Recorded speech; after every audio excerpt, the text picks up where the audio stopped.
Tuesday, March 5th, 2024, Daily Bread. Finding Jesus in the middle of the storm. John chapter 6, verses 16 through 29, key verse 20. But he said to them, "It is I, don't be afraid." Jesus walks on the water. When evening came, his disciples went down to the lake, where they got into a boat and set off across the lake for Capernaum. By now it was dark, and Jesus had not yet joined them. A strong wind was blowing, and the waters grew rough. When they had rowed about 3 or 4 miles, they saw Jesus approaching the boat, walking on the water, and they were frightened. But he said to them, "It is I, don't be afraid." Then they were willing to take him into the boat, and immediately the boat reached the shore where they were heading. The next day, the crowd that had stayed on the opposite shore of the lake realized that only one boat had been there, and that Jesus had not entered it with his disciples, but that they had gone away alone. Then some boats from Tiberias landed near the place where the people had eaten the bread after the Lord had given thanks. Once the crowd realized that neither Jesus nor his disciples were there, they got into the boats and went to Capernaum in search of Jesus. Jesus, the bread of life. When they found him on the other side of the lake, they asked him, "Rabbi, when did you get here?" Jesus answered, "Very truly I tell you, you were looking for me not because you saw the signs I performed, but because you ate the loaves and had your fill.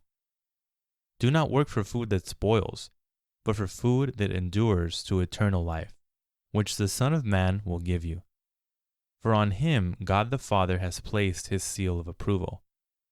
Then they asked him, "What must we do to do the work God requires?"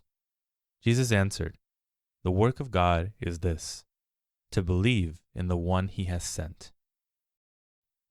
Daily Bread. First, Jesus calms the disciples' fear.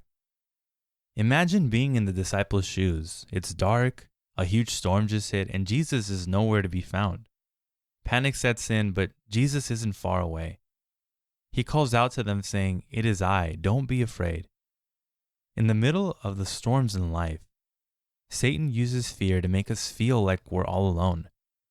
It seems like God is a million miles away. But he's not. To find him, though, we can't keep looking at the waves or the rocking boat. We have to look beyond the situation.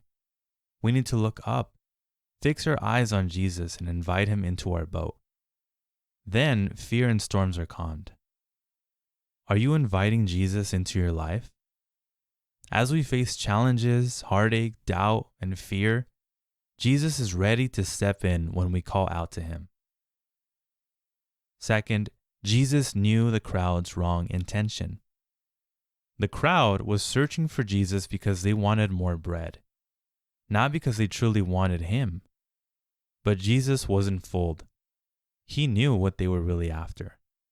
They didn't need more physical bread, though what they really needed was Jesus, the bread of life. Have you ever stopped to examine why you are following Jesus?